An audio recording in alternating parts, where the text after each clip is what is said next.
Hello students, आपका स्वागत है आकाश स्टडी पॉइंट में। आज हम आपके लिए लेकर आए हैं बहुत ही इम्पॉर्टेंट निबंध में से एक, जो कि है आत्मनिर्भर भारत पर। ठीक है, ये बहुत ही इम्पॉर्टेंट निबंध में से एक है जो अक्सर ही यूपी बोर्ड एग्जाम्स में भी पूछा जाएगा। ठीक है, क्योंकि ये आजकल बहुत ही कॉमन वर्ड हो चुका है ये आत्मनिर्भर भारत, जब से कोरोना आया है। सभी को मालूम भी है कि एक्चुअली क्या है आत्मनिर्भर भारत का मतलब, और बहुत सारी चीज़ें। ठीक है, ये बहुत ही इम्पॉर्टेंट एक टॉपिक बन चुका है आजकल का। ठीक है, देख लेते हैं इस पर निबंध एक्चुअली अगर आ जाता है एग्जाम में तो किस तरह से लिख सकते हैं। तो चलिए स्टार्ट करते हैं। यहाँ पर आप सबसे पहले तो हेडिंग लिखेंगे ही, जैसे कि मैंने यहाँ पर मेंशन किया है आत्मनिर्भर भारत। ठीक है, ऑफ कोर्स जब हम आत्मनिर्भर हो जाएंगे तो ऑफ कोर्स हमारा भारत और ज़्यादा स्वतंत्र हो जाएगा। ठीक है, इसके नीचे आप एक सब हेडिंग लिख सकते हैं लाइक स्वतंत्र भारत। ठीक है, इसके बाद आप एक कोटेशन दे सकते हैं, जैसे कि मैंने यहाँ पर मेंशन किया है, भारत को पुनः विश्व गुरु बनाना है, स्वदेशी को अपनाना है। ठीक है, इसके अलावा भी आप और भी कोटेशंस दे सकते हैं आपको जो पसंद हैं, मगर ये रिलेटेड होना चाहिए आत्मनिर्भर भारत से। फिर इसके बाद आप एक हेडिंग लिख सकते हैं प्रस्तावना। ठीक है, प्रस्तावना में आप थोड़ा सा बताएंगे कि भाई आत्मनिर्भर भारत का क्या मतलब है, कहाँ से इसकी शुरुआत हुई, किसने इसको स्टार्ट किया, क्या उद्देश्य है इसको स्टार्ट करने का, और भी सारी चीज़ें। ठीक है, तो चलिए स्टार्ट करते हैं। प्रस्तावना में आप लिख सकते हैं आत्मनिर्भर भारत अभियान की शुरुआत भारत के प्रधानमंत्री मिस्टर नरेंद्र मोदी ने कोरोना संकट के दौर में भारत की अर्थव्यवस्था को सुधारने के लिए की थी। इस अभियान के द्वारा भारत में उन लोगों को कामकाज करने की सुविधा उपलब्ध कराई जाएगी और यह प्रयत्न किया जाएगा अगले कुछ सालों में भारत अपनी ज़रूरत की अधिकतर वस्तुएं अपने देश में ही तैयार करे, अर्थात खुद को आत्मनिर्भर बनाएं।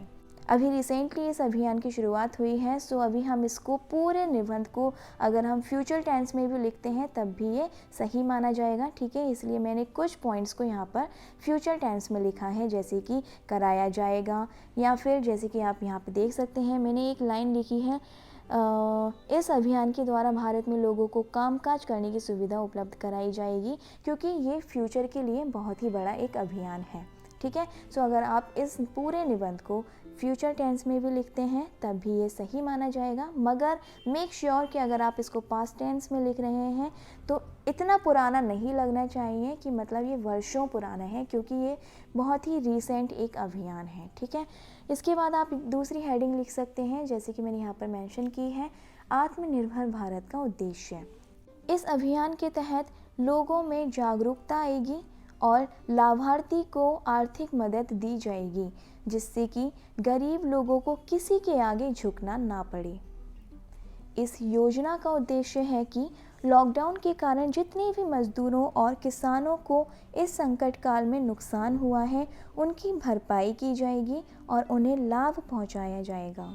जो भी लाभार्थी इस योजना में आवेदन करेंगे, केंद्र सरकार द्वारा उनके खाते में राशि पहुंचा दी जाएगी। स्वदेशी को अपनाना है, भारत को आत्मनिर्भर बनाना है। ठीक है, आप एक कोटेशन आत्मनिर्भर भारत का उद्देश्य में भी लिख सकते हैं। अब आप इसके बाद एक हेडिंग और लिख सकते हैं, जैसे कि आत्मनिर्भर भारत स्वतंत्र भारत के संकल्प। आत्मनिर्भर भारत के संकल्प को सिद्ध करने के लिए इस पैकेज में भूमि, तरलता, मजदूर और कानून सभी पर जोर दिया गया है, जो हर स्थिति में हर मौसम में देशवासियों के लिए परिश्रम करते हैं। ये आर्थिक राहत हमारे देश के मध्यम वर्ग के लिए हैं, जो ईमानदारी के साथ कर देता है। इस योजना के अंतर्गत लघु कुटीर उद्योग, मजदूर, किसान आदि पर विशेष ध्यान दिया जाएगा और उन्हें आजीविका के लिए आय के साधन प्राप्त होंगे। फिर इसके बाद आप एक हेडिंग लिख सकते हैं उपसंहार या फिर निष्कर्ष। ठीक है, उपसंहार में आप लिखेंगे, समय ने हमें सिखाया है कि लोकल को हमें अपना जीवन मंत्र बनाना ही होगा। 21वीं सदी भारत की सदी बनाने का हमारा दायित्व आत्मनिर्भर भारत के प्रण से ही पूरा होगा। हमें अपना हौसला बुलंद रखना होगा। हम ये कर सकते हैं, हम आत्मनिर्भर भारत बन सकते हैं।